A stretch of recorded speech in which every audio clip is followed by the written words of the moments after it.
Hello aspirants, मैं हूं उत्कर्ष और आप देख रहे हैं सिंप्लीफाइड मॉक्स। आज मैं आपको पढ़ाने जा रहा हूं प्रीपोजिशन चैप्टर को, जो कि नीतू मैम की बुक से मैंने लिया हुआ है। इसके अंदर हम आपको बताएंगे कि टॉपर्स की क्या अप्रोच होती है इन चैप्टर्स को पढ़ने की, क्योंकि आपका एग्जाम मल्टीपल चॉइस क्वेश्चंस होता है। तो आपको इसके अंदर थ्योरी पढ़ने की तो कोई खास ज़रूरत होती नहीं है। तो इसीलिए हम लोग बिल्कुल बहुत कम समय में बिल्कुल एग्जाम के पर्सपेक्टिव से आपको पढ़ाएंगे कि कैसे आपको ये पढ़ना है। बिल्कुल टॉपर्स की अप्रोच होगी कि टॉपर्स अगर इन चैप्टर्स को पढ़ते हैं तो वो कैसे पढ़ते हैं कि उनके इतने ज़्यादा मार्क्स आ जाते हैं और उनको टाइम भी बहुत कम लगता है इन जैसे चैप्टर्स को पढ़ने में। तो चाहे आप इंग्लिश या हिंदी मीडियम के हो, आपके लिए वीडियो हेल्पफुल होने वाली है। और इस वीडियो को देखने के बाद आप प्रीपोजिशन चैप्टर में कोई भी क्वेश्चन आ जाता है अगर एग्जाम में, तो उसको आप 100% सही ही करोगे। इसके पहले मैंने आर्टिकल भी पढ़ाया हुआ है, तो अगर आपने आर्टिकल चैप्टर को नहीं देखा है तो आप वो भी देख सकते हो। वो भी मैंने इतने अच्छी तरीके से 2 वीडियोस में पढ़ाया है कि उसके बाद आप कोई भी क्वेश्चन आर्टिकल का कभी भी गलत कर ही नहीं सकते। शुरू करते हैं इस वीडियो को। तो आपको सबसे पहले मैं बता देता हूँ कि प्रीपोजिशन मतलब क्या होता है। तो जैसे कि इसका नाम ही इसको सजेस्ट कर रहा है कि प्री मतलब होता है पहले और पोजीशन मतलब होता है इसकी जगह। तो जो इसकी जगह है वो हमेशा नाउन या प्रोनाउन के पहले आती है। ठीक है, जैसे कि यहाँ पर देखिए एग्जाम्पल लिखा हुआ है, there is a cat sitting under the table. तो यहाँ पर जो अंडर है ये क्या है, आपका प्रीपोजिशन है। टेबल के ये पहले आया है, टेबल एक नाउन है तो नाउन के पहले आया है। यहाँ पर देखिए अस के पहले ओवर आया है तो प्रोनाउन के पहले आया है। तो ये जो प्रीपोजिशन होता है ये हमेशा पहले आता है नाउन या प्रोनाउन के। ठीक है, आप यहाँ पर देखिए आर्टिकल द का यूज़ या आ का यूज़ जो जगह जगह हुआ है। तो इसीलिए अगर आपको इसमें भी कंफ्यूजन है तो आप प्लीज़ मेरे आर्टिकल चैप्टर को पढ़ लीजिए, वहां से आपकी ये भी कंफ्यूजन दूर हो जाएगी कि कब कौन सा आर्टिकल और कहाँ पर लगता है। अब देखिए एक पॉइंट यहाँ पर यह भी बताया गया है कि जरूरी नहीं है कि ये हमेशा नाउन या प्रोनाउन के पहले ही आए। कभी कभी ऐसा भी हो सकता है कि प्रीपोजिशन नाउन या प्रोनाउन के पहले नहीं भी आता है। जैसे यहाँ पर आप देख सकते हैं, who was he talking to. तो इसके बाद कोई नाउन या प्रोनाउन नहीं आया। ठीक है, तो मतलब कि जरूरी नहीं है कि नाउन या प्रोनाउन के पहले ही आए, ये इस तरह से एंड में भी आ सकता है। अब यहाँ पर देखिए कुछ ऐसे कंफ्यूजिंग पेयर होते हैं प्रीपोजिशन के, जिसको आप लोग एक ही मान लेते हो। जैसे चाहे बिटवीन लिखा हो चाहे अमंग लिखा हो, आप लोग एक ही मतलब निकाल लेते हो। चाहे इन लिखा हो चाहे इनटू लिखा हो, चाहे बिफोर लिखा हो चाहे इन फ्रंट ऑफ लिखा हो, चाहे बिसाइड लिखा हो चाहे बिसाइड्स लिखा हो, इन सब पे आप इन सभी का मतलब क्या कर लेते हो, एक ही मान लेते हो और गलती कर देते हो। तो आपको हम अब यहाँ पर इन्हीं सारे जो पेयर्स हैं इनका मतलब बताएंगे कि बिटवीन कब यूज होता है, एमंग कब यूज होता है, या बिसाइड या बिसाइड्स कब कब यूज होता है। इससे रिलेटेड तो बहुत सारे एरर्स भी एग्जाम में पूछे जाते हैं। तो आइए अब देखते हैं कब कौन सा वर्ड यूज होगा। तो सबसे पहले हमारा है एमंग और बिटवीन। तो इन दोनों का अब हम लोग डिफरेंस देख लेते हैं। तो बेसिकली जो एमंग होता है वो तब यूज होता है जब आप दो या दो से अधिक चीजों के बारे में बता रहे होते हो। जैसे कि the teacher distributed sweets among them. तो यहाँ पर देम में क्या है, बहुत सारे लोग हैं, तो वहां पर एमंग होगा। लेकिन बिटवीन कब होगा, जब दो के बीच में बात होगी। जैसे कि the match will be played between India and Australia. तो इंडिया और ऑस्ट्रेलिया बस दो लोग हैं। तो जब भी केवल दो चीजें होंगी तो बिटवीन लगेगा, अगर दो से ज्यादा होंगी तो फिर आपका क्या लगेगा, एमंग लगेगा। ठीक है, लेकिन बिटवीन का जो यूज होता है बेटा, वो हमेशा म्यूचुअल रिलेशनशिप में भी हो सकता है।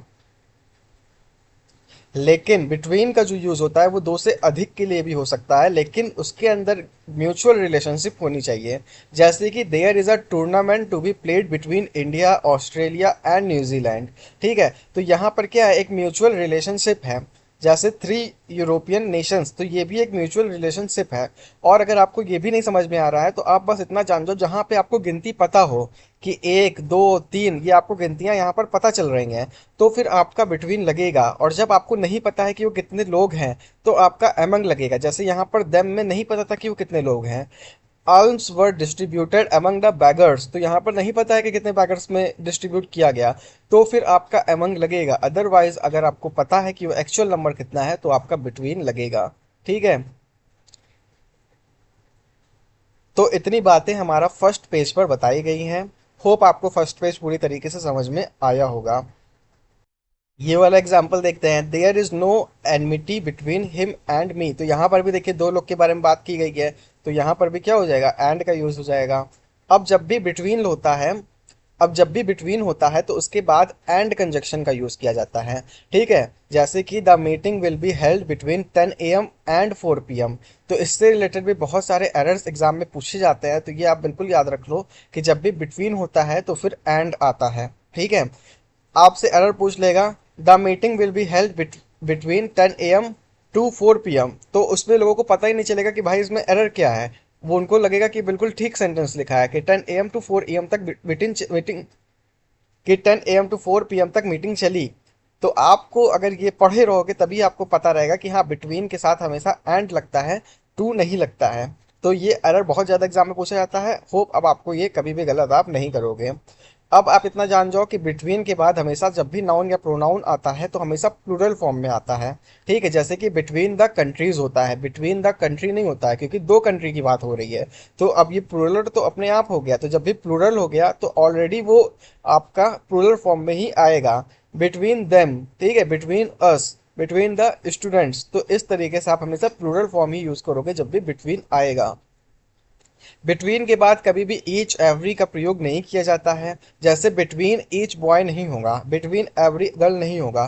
तो ये आपको ध्यान रखना है कि बिटवीन के बाद कभी भी ईच या एवरी नहीं लगता है क्योंकि बिटवीन आपका प्लूरल फॉर्म है, अभी मैंने ऊपर बताया। तो फिर यहाँ पर उसके बाद सिंगुलर फॉर्म आएगा ही नहीं। तो इस तरीके से आप इसको ध्यान रख सकते हो। तो ये हमारा केस था बिटवीन और अमंग का। होप आपको समझ में आया होगा।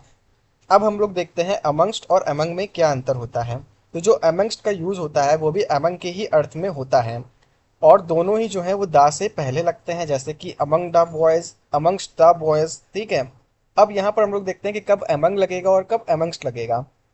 तो अमंग आपका तब लगता है जब यहाँ पर क्या हो, आपका कॉन्सोनेंट साउंड हो। ठीक है, और अमंग्स तब लगता है जब आपका वोवल साउंड हो, जैसे कि अमंग देम। तो देम में क्या आ रहा है, आपका कॉन्सोनेंट साउंड आ रहा है, तो यहाँ पर अमंग आ जाएगा। लेकिन अस में क्या होता है, वोवल साउंड आता है, तो इसलिए यहाँ पर क्या हो जाएगा, अमंगस्ट हो जाएगा। एमिड और एमिड्स में भी बेटा यही डिफरेंस होता है। एमिड्स जो है वो वोवल के पहले आता है, और जो एमिड है ये आपका कॉन्सोनेंट के साउंड के पहले आता है। ठीक है, यहाँ पर आप एग्जाम्पल देख सकते हो। तो अस के पहले एमिड्स आया, और पेंडियोमिनियम के पहले आपका क्या आया, एमिड आया।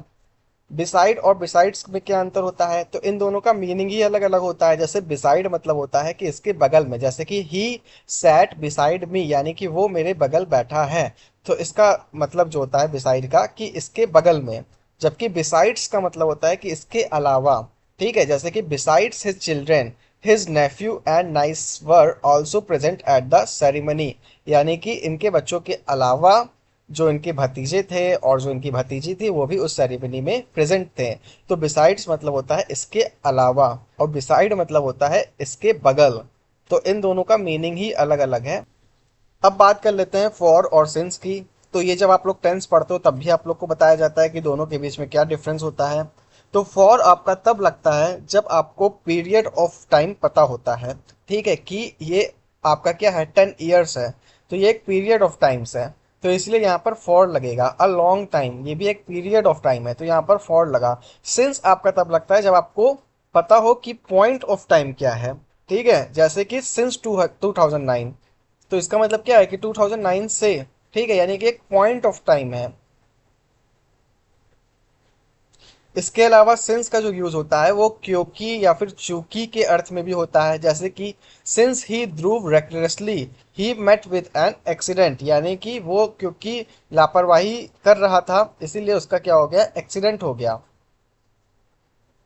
इसके अलावा सिंस का जो यूज होता है वो क्योंकि या फिर चूंकि के अर्थ में भी होता है, जैसे कि since he Dhruv recklessly he met with an accident.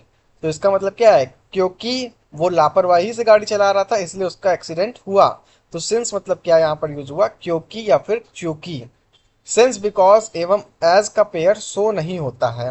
ठीक है, जैसे कि सिंस के साथ कभी भी सो नहीं लगता है, एज के साथ कभी भी सो नहीं लगता है, बिकॉज के साथ कभी भी सो नहीं लगता है। इसी तरीके से देयर फोर भी कभी इन लोगों के साथ नहीं लगता है। जब भी सिंस आए तो सो अगर लिखा है तो वहां पे एरर हो जाएगा। इसी तरीके से अगर सिंस आया है देयर फोर लगा हुआ उसके साथ तो वो एरर हो जाएगा। तो ये कभी भी इस तरीके का पेयर नहीं बना सकते हैं। ठीक है, जैसे यहाँ पर आपको एग्जाम्पल दिखा हुआ है, since I was ill so I could not come, तो ये गलत है। यहाँ पर क्या होगा, since I was ill I could not come. ठीक है, तो सो का यूज कभी भी सिंस के साथ नहीं होता है। ठीक है, as you sow so you reap. तो ये एक ऐसा फ्रेज है जिसके साथ आप देख सकते हो कि एज के साथ सो लगा है, और किसी भी फ्रेज में नहीं लगता है। जैसे मैंने आपको बताया है कि एज के साथ कभी भी सो नहीं लगता है या देयरफॉर नहीं लगता है। लेकिन ये फ्रेज आपको याद रखना है कि इस फ्रेज के साथ लगता है और इसके अलावा कोई भी फ्रेज होगा तो फिर नहीं लगेगा। ठीक है। फॉर का जो अर्थ होता है वो के लिए भी होता है, जैसे कि the police is for our safety, यानी कि जो पुलिस है वो हमारे सुरक्षा के लिए है। ठीक है। तो फॉर का यूज जो है वो के लिए भी होता है। इसके अलावा अभी मैंने टाइम में भी बताया कि आपका जब भी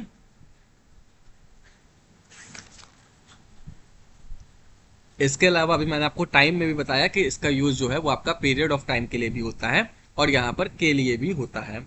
अब अक्रॉस और थ्रो में अंतर देख लेते हैं। थ्रू है। अब अक्रॉस और थ्रू में अंतर देख लेते हैं। तो अक्रॉस का जो मतलब होता है वो होता है एक तरफ से दूसरी तरफ, यानी कि आई स्वैम अक्रॉस द रिवर, यानी कि मैं इधर से उधर गया। ठीक है, मैं यहाँ से इस पार से उस पार तैर करके गया। थ्रू का मतलब होता है उसके जरिए, ठीक है, या फिर गुजर कर। The message was conveyed to him, the message was conveyed to me by him, the message was conveyed to the message was conveyed to me by him through her, यानी उसके जरिए। ठीक है, जो मैसेज है वो मेरे पास आया उसके जरिए। ठीक है, तो यहाँ पर उसके जरिए आ गया। या फिर the train pass through the tunnel, तो जो ट्रेन है वो टनल से गुजर कर गई। ठीक है, तो यहाँ पर जो थ्रू का मतलब है वो के जरिए या फिर गुजर कर होता है, जबकि अक्रॉस का मतलब होता है इस तरफ से उस तरफ। एक्रोस का जो यूज है वो और भी चीजों में हो सकता है, जैसे कि यहाँ पर लिखा हुआ है कि he is waiting for me across the road, यानी कि उस तरफ जो है वो मेरा वेट कर रहा है, उस पार या on the opposite side of. ठीक है, तो वो क्या कर रहा है, मेरा वेट कर रहा है। बोथ साइड्स के लिए भी हो सकता है, जैसे कि a tree fell across the railway line that cause the accident, यानी कि जो ट्रेन है वो रेलवे लाइन पर गिर गई और उससे एक्सीडेंट हो गया। ठीक है, दोनों तरफ यानी बोथ साइड्स के लिए भी हो सकता है। A tree fell across the railway line that cause the accident, यानी कि जो ट्री है वो क्या हुआ कि रेलवे लाइन के ऊपर गिर गई, जिससे क्या हुआ, एक्सीडेंट हो गया। तो यहाँ पर दोनों तरफ के लिए भी हो सकता है यूज। अब देख लेते हैं कम अक्रॉस का किस तरीके से यूज होता है। तो कम अक्रॉस का मतलब ही होता है अचानक मुलाकात होना। यहाँ पर एक सेंटेंस दिया हुआ है, when I was going to college I suddenly came across my childhood friend. तो ये गलत हो जाएगा, क्योंकि कम अक्रॉस का अपने आप में ही मतलब होता है अचानक मुलाकात होना। तो आप फिर सडनली लगा दिए, और सडनली का मतलब भी होता है अचानक, तो दो बार अचानक नहीं लगेगा। ठीक है, अदरवाइज ये क्या हो जाएगा, सुपरफ्लक्स हो जाएगा। इसीलिए यहाँ पर सडनली हट जाएगा। आप जब लिखोगे when I was going to college I came across my childhood friend, ये आपका सही हो जाएगा, सडनली आपका हट जाएगा, क्योंकि केम अक्रॉस का मतलब ही होता है अचानक मुलाकात होना। तो आप और अचानक अलग से नहीं डाल दोगे। ठीक है, अब जब भी कम अक्रॉस होता है तो उसके साथ विद का यूज नहीं किया जाता है। आई केम अक्रॉस विद हिम, ये गलत हो जाएगा, आई केम अक्रॉस हिम होगा। अब हम लोग देखते हैं ऑन और अपॉन का यूज कब कब किया जाता है। तो यहां तक हमारा पेज नंबर 2 भी खत्म हो जाता है। तो अब हम लोग बात करेंगे ऑन और अपॉन की।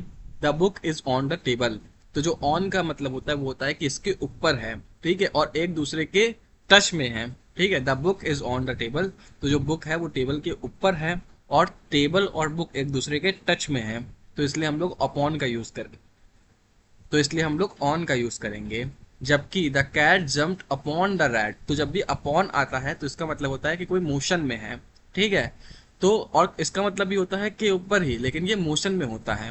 The cat jumped upon the rat, इसका मतलब क्या है कि जो कैट है वो रैट के ऊपर जंप की। ठीक है, तो के ऊपर तो यहाँ पर भी है, लेकिन यहाँ पर क्या है, मोशन है। तो जब भी मोशन होगा तो अपॉन होगा, अगर मोशन नहीं होगा, केवल टच में रहेगा, और के ऊपर उसका भी मतलब होता है, लेकिन केवल टच में रहेगा, कोई मोशन नहीं होगा, तो आपका ऑन होगा। ठीक है, नेक्स्ट पॉइंट है हमारा ओवर। तो ओवर में बहुत सारे बच्चे कंफ्यूज रहते हैं। तो सबसे पहले तो मैं आपको इसको याद रखने का ही तरीका बता देता हूँ कि ओवर ब्रिज से आप लोग याद रख लो। ठीक है, इसका मतलब बेसिकली यही होता है कि जब भी कोई चीज पूरी तरीके से कवर हो जाए, ठीक है, तो फिर वहां पर हम लोग क्या यूज करते हैं, ओवर यूज करते हैं। बुक क्या थी, बस एक छोटे से पॉइंट पे, उस टेबल के छोटे से पॉइंट पर रखी हुई थी, लेकिन ओवर कब हो जाएगा, जब ये पूरा उसको कवर कर ले। ठीक है, तो ब्रिज क्या होता है, पूरा कवर कर लेता है रोड को, तो वहां से आप ओवर ब्रिज से ओवर याद रख सकते हो। We need a roof over our head, यानी मेरे सर के ऊपर मुझे छत चाहिए। तो छत आपके सर के ऊपर रहेगी तो आपका पूरा जो सर है उसको कवर कर लेगी, तो इसलिए यहाँ पर क्या हो जाएगा, ओवर हो जाएगा। ठीक है, the bridge was built over the river, पूरे रिवर को क्या कर लेता है, ब्रिज कवर कर लेता है। Put a blanket over the baby, baby को क्या करो, ब्लैंकेट से कवर कर दो, ठीक है। तो वहां पर क्या हो जाएगा, ओवर का यूज हो जाएगा, क्योंकि पूरा बेबी जो है वो ढक जाएगा। तो जब भी पूरी तरीके से चीजें ढक जाए तो फिर आप लोग क्या यूज करोगे, ओवर का यूज करोगे। होप आपको ओवर अच्छी तरीके से समझ में आ गया होगा। इसको समझाने में लोग बहुत ज्यादा टाइम लगा देते हैं और फिर भी नहीं समझा पाते हैं उस तरीके से, लेकिन यहाँ पर मैंने आपको बिल्कुल आसान तरीके से आपको ओवर समझा दिया है। अब ओवर और अंडर का क्या यूज है वो बता देते हैं, ठीक है।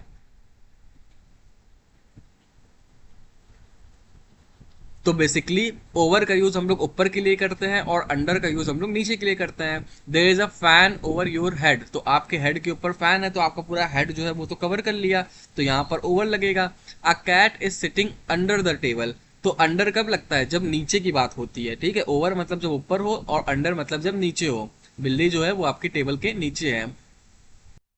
अब हम लोग बात कर लेते हैं इन और इनटू की। तो इन मतलब होता है आपका इनसाइड, ठीक है, यानी कि अंदर, within. We are sitting in the classroom, तो यहाँ पर हम लोग क्लासरूम के अंदर बैठे हुए हैं। लेकिन इनटू कब हो जाता है, जब एक मोशन भी आ जाता है, यानी कि कोई एंट्री कर रहा हो। The boy jumped into the river, ठीक है, तो जो बॉय था वो जंप किया रिवर के अंदर, तो यहाँ पर एक पूरा मोशन आ गया। तो जब भी मोशन आ जाता है तो इनटू लग जाता है, जब मोशन नहीं होता है तो आपका इन हो जाता है, ठीक है। देखिए यहाँ पे लिखा है ना मोशन में, तो जब भी मोशन आ जाएगा तो आपका इनटू लग जाएगा। अब देखिए he entered into the room नहीं होगा, ठीक है, क्योंकि एंटर्ड और इनटू दोनों का ही मतलब एक है, मैंने अभी आपको बताया। तो यहाँ पर क्या हो जाएगा, सुपरफ्लक्स हो जाएगा, इसलिए ही एंटर्ड द रूम होता है। He threw the ball into the well नहीं होगा, यहाँ पर इन द वेल होगा, ठीक है। तो जब भी थ्रू आता है या थ्रो आता है तो उसके साथ कभी भी इनटू नहीं लगता है, इन लगता है, क्योंकि थ्रो का मतलब ही है फेंकना, ठीक है, एक मोशन देना। तो जब आपने ऑलरेडी एक मोशन दे दिया है तो आप अब इनटू नहीं लगाओगे, अब आप क्या लगाओगे, इन लगाओगे, अदरवाइज क्या हो जाएगा, सुपरफ्लक्स हो जाएगा। तो हम लोग बात कर लेते हैं ऑन टाइम और इन टाइम के डिफरेंस की, ठीक है। तो जब भी आपका ऑन टाइम होता है तो इसके साथ आप याद रख लो कि ये जब भी कभी शेड्यूल्ड टाइम दिया हो तो उसके लिए ऑन टाइम का यूज किया जाता है। जैसे कि the examination starts on time, तो ऑन टाइम पे ही स्टार्ट हुआ, यानी जो शेड्यूल्ड था उसी समय पर स्टार्ट हुआ, तो यहाँ पर क्या हो जाएगा, ऑन हो जाएगा। और आपका यहाँ इन टाइम कब होता है, तो जब भी कोई टाइम स्पैन गिवन होता है तो वहां पर हम लोग क्या करते हैं, इन टाइम लगाते हैं। जैसे कि we reach the examination centre in time, यानी कि हम जो टाइम स्पैन हमें मिला था उसी समय के अंदर एग्जामिनेशन सेंटर पहुंच गए। इसी तरीके से we thought that the train would be late but it around exactly on time, तो यहाँ पर भी वो अपने शेड्यूल्ड समय पर आ गई। तो जब भी शेड्यूल्ड टाइम होता है तो हमेशा ऑन लगता है, और जब भी टाइम गिवन होता है, टाइम स्पैन गिवन होता है, तो आपका इन लगता है, ठीक है। तो आई होप आपको इन टाइम और ऑन टाइम समझ में आ गया होगा। अगर अभी भी कंफ्यूजन है तो एक बार और रिवाइंड करके देखिए, आपको समझ में आ जाएगा। अब हम लोग बात कर लेते हैं बाई और विद की। तो ये सबसे ज्यादा इजी होता है, ये तो आप सेंटेंस पढ़ते ही समझ जाओगे। जैसे मैं आपको एग्जांपल से ही समझा देता हूँ, you can not catch a big fish with a small rod, यानी जब किसी भी चीज का यूज करके, ठीक है, कोई औजार या हथियार का यूज करके किसी चीज को किया जाता है तो फिर हम लोग विद लगाते हैं। जब कभी किसी के द्वारा कोई काम किया जाता है तो हम लोग बाई लगाते हैं। बाई का मतलब ही होता है के द्वारा, ठीक है। और यहाँ पर विद का मतलब ही होता है किसी चीज से, चाहे औजार हो चाहे हथियार हो, ठीक है। तो बाई तब यूज होता है जब कोई इंसान के लिए यूज हो रहा होता है, और विद जो है वो आपका कोई चीज के लिए यूज होता है। जैसे the paper was signed by him, तो यहाँ पे कोई इंसान है तो आपने बाई लगा दिया। With a Parker pen in black ink, तो यहाँ पर क्या है, पार्कर पेन की मदद से, तो वहां पर आपने क्या लगा दिया, विद लगा दिया, क्योंकि ये कोई औजार है, कोई हथियार है, कोई चीज है, ठीक है। आगे बढ़ते हैं हम लोग, बिफोर और इन फ्रंट ऑफ। हम लोग इस चीज को देखेंगे, आई केम बिफोर यू। तो बिफोर मतलब क्या होता है, मैं तुमसे पहले आ गया, तो जब भी के पहले हो जाएगा तो आपका बिफोर हो जाएगा।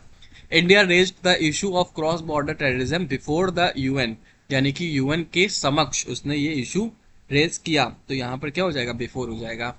इन फ्रंट ऑफ जो होता है वो आपका के सामने होता है। फ्रंट मतलब क्या होता है, सामने, तो इन फ्रंट ऑफ का मतलब होता है के सामने। Don't park your car in front of my gate, ठीक है, तो यानी मेरे गेट के सामने अपने कार को पार्क मत करो। तो इन फ्रंट ऑफ जब भी होता है तो के सामने के लिए यूज होता है।